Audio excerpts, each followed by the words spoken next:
Hello and welcome to this mobility workout video. My name is Jaden Music and I am a transformation trainer. Now I am super excited to show you this easy and quick workout that you can do every morning and every night in just 10 to 15 minutes. And all you need is some space on the floor and some space on a flat wall. The purpose of mobility training is to strengthen the muscles required for good posture. Nearly everyone has postural imbalances from their neck all the way down to their feet. Now, while these are corrective exercises meant to restore your body's ability to move, these can also be used as great warm-ups to get your body to function most optimally to get more results from your workouts. The amount of benefits that come from mobility training are insane. These include, but are not limited to, the elimination or prevention of chronic pain, more flexibility, more speed, more strength, more fat loss, and more muscle gain, and overall better performance. Now, as we go through life, we rarely think about how our body is moving and how it will affect us in the long term. There are numerous little muscles throughout our body that we neglect that cause muscular imbalances, which is the cause of all of this pain.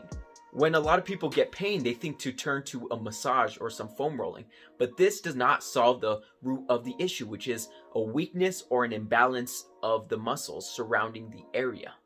No matter how old you are, you can cure your chronic pain and live an active lifestyle. We will be doing 5 different exercises today to work on the 5 major areas of stress for most people: the feet, ankles, hips, lower back, and the upper back.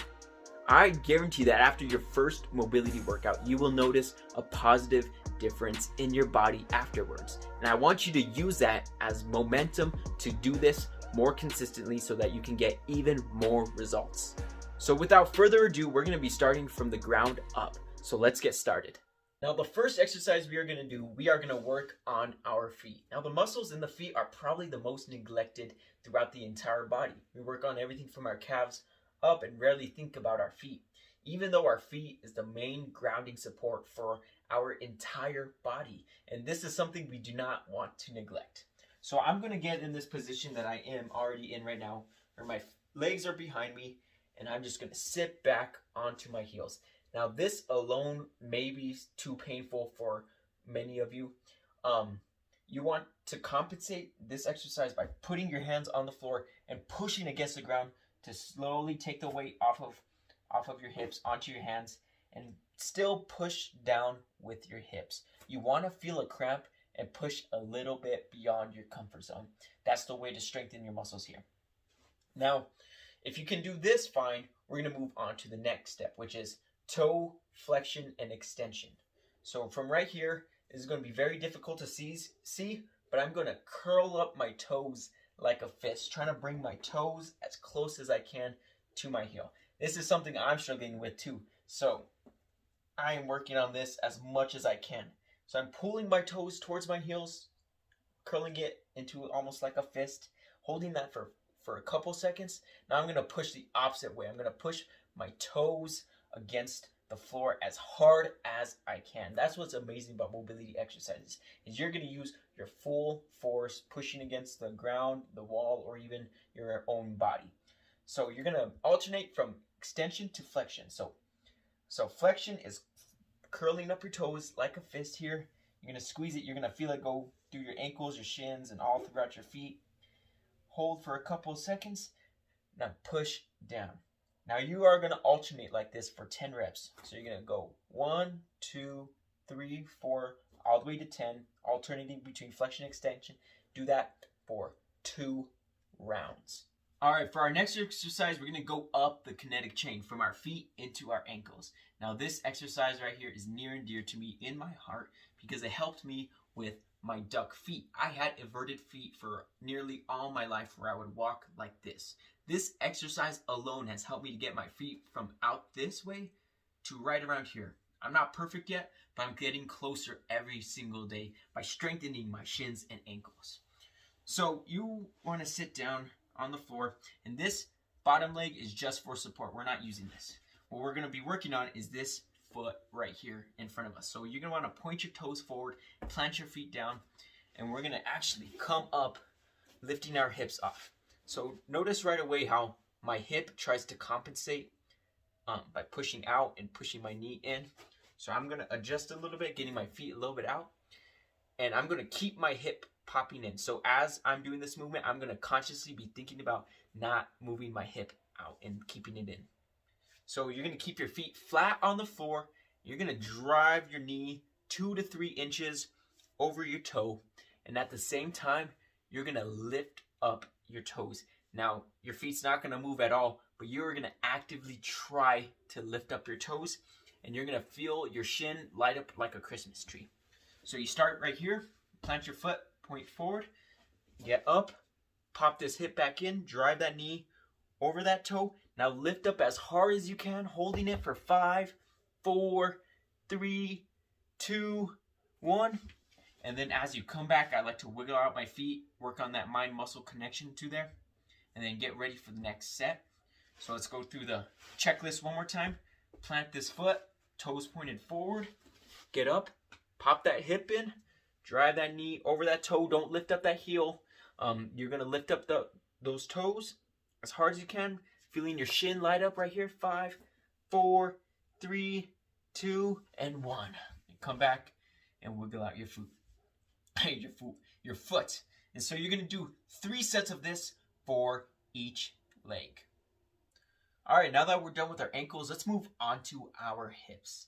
Now we're going to do what's called the 90-90 stretch. And a lot of you may have seen this. I saw this before I learned about mobility too, but this version is going to be a little bit different than what you're used to. So for the 90-90 stretch, you want to get this front leg perfectly in front of your body and turned at 90 degrees. This back leg, you want to align your thigh with your upper body and then bend your knee at 90 degrees. You don't want your leg too far up or too far back, perfectly aligned with your body. Now, you want to get your hand and supinate it so that your fingers are pointed behind you, getting a little bit of wrist stretch, but you're also pushing your chest up. Now, if this alone is way too uncomfortable and you're already feeling a lot of cramps, just try to sit in this position. Work yourself into this position. Use your hands to help you sink your hips down.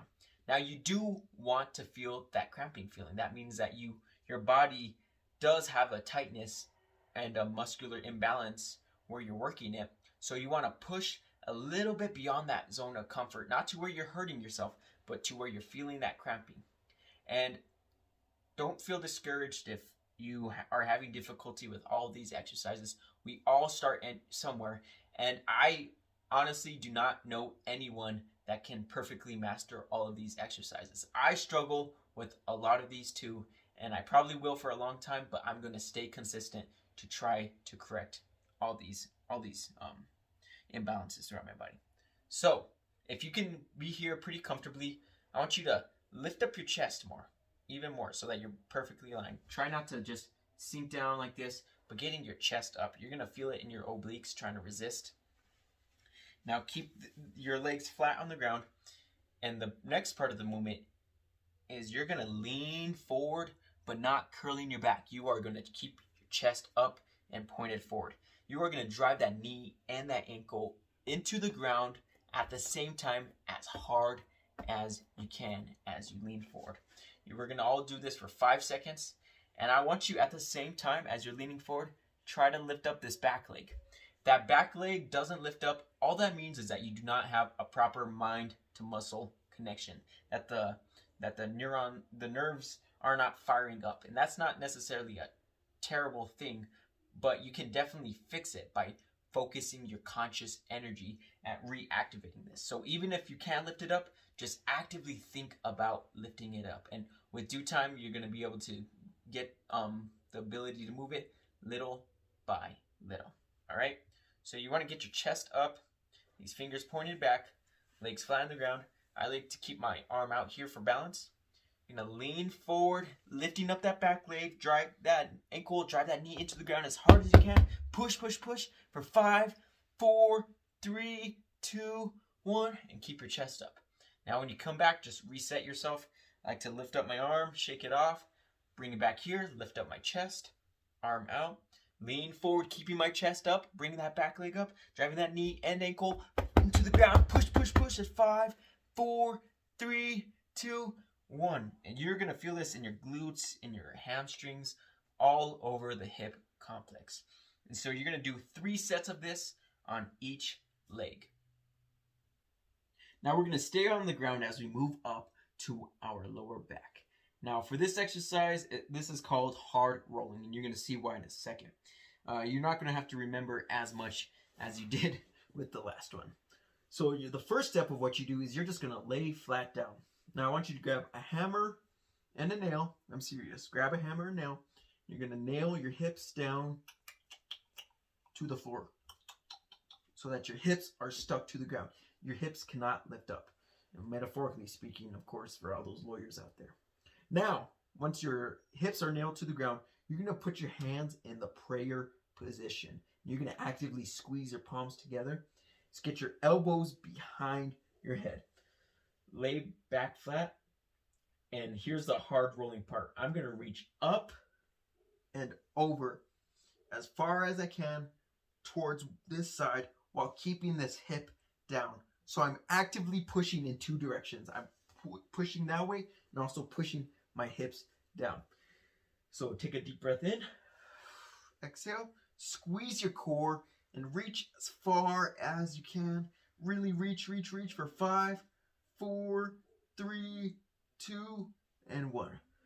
Come back, reset, take a deep breath in, and you're going to go the opposite way, keeping that hip down, squeezing your core, reaching as far as you can. Make sure you're pushing past your comfort zone, folks. All right? Then you're going to do 3 sets for each side. All right, you've made it to the last exercise, and we're finally going to stand up and work on our upper back. Now, you want to use a flat wall. Make sure you're not going to knock off any family pictures or anything like that. All right? So there's a lot to remember here, so I just want you to pay attention, really. And once you get the hang of it, you can do this anywhere, anytime. This is another one of my favorite workouts. Okay, so my heels are up against the wall right here. All right, now I'm going to bring my hips to the wall, my shoulders, and then also the top nodule of my head right here. I'm going to put that against the wall as well. And at the same time, I'm going to tuck in my chin to give myself like a double chin. That's to make your spine neutral. So your hips, the top of your head, tuck in your chin, and then bring your shoulders down. Okay? Now your arms are going to come in like the goal stance. You want to first bring your elbows here and pull your wrists back. Now most people can't even get their wrists to touch the wall. Just actively pull as hard as you can. If you can get against the wall, you're going to push against the wall. Now notice that when I'm in this position, my ribs are flaring out and it creates this big gap with my lower back. I'm going to squeeze my core to try to eliminate that gap. So if you want to know how that feels like, put your hand right there and then try to squeeze your hand against the wall. That's what you should do so that you can't let your hand escape, all right? But of course you don't want to keep your hand there. So squeeze your core to eliminate this lower back gap. So let's go over the checklist one more time. Getting your hips, your shoulders, the top of your head, tuck in that chin, remove this lower back gap, bring your elbows, and then pull your wrists to the wall as hard as you can, squeezing everything, holding for 5, 4, 3, 2, and 1, and then come forward and shake everything out. All right, so there's a lot to remember in this checklist. So I'm just going to go over it one last time so that you can solidify it. If this is too hard, instead of putting your heels against the wall, bring your heels 6 inches out and work from there. With mobility exercises, if you can't do them, you shouldn't just avoid them, but compensate for the exercise a little bit so that you're cheating your way there, but you're still activating those muscles to get some strength gains so that you can eventually do the exercise to your full potential and go beyond. All right? So if you need to bring your heels out, bring them out. If you don't, bring them against the wall, placing your hips, your shoulders, that top of your head, tucking in your chin to give you a double chin, removing this lower back gap, bringing your elbows up and pulling your wrists as far back as hard as you can, holding for 5, 4, squeezing your core, 3, 2, and 1. And you are going to do 3 sets of that. Now you are done. Yeah, this is an amazing little workout routine that you can do every morning and every night to get your entire body to function most optimally so that you can get more results with your actual workouts. Not only that, a big problem I see with most people that are already living an active lifestyle is that they will go to the gym for an hour or two, but then once they come home, they are completely sedentary. This is not good. If you are active only 1 hour out of the 24, then it does not really mean much. It is so important to get activity throughout your day. So this little workout that you can do in just 10 to 15 minutes is perfect to do consistently throughout the day so that you are getting that daily activity and that you're not sedentary, so that you can get more muscle gain, more fat loss, and just overall better health, because that's why we're all here. All right, so I'm going to leave the description of the workout in the description box below, with the amount of sets and reps in it. Now, just to go over what we did again, just one last time to refresh your memory. First, we worked on our feet and we did the kneeling toe flexion extensions. Then we went to our ankles and did the combat stretch. We moved up to our hips, did the 90-90 stretch. Then for our lower back, we did the hard rolling. And then finally, we do the wall stretch. All right. So thank you for coming to this video. If you have any questions, just shoot me a DM through Instagram. You can find me at Music Mantra. All right. So I want you to take this day, make it yours. Stay awesome.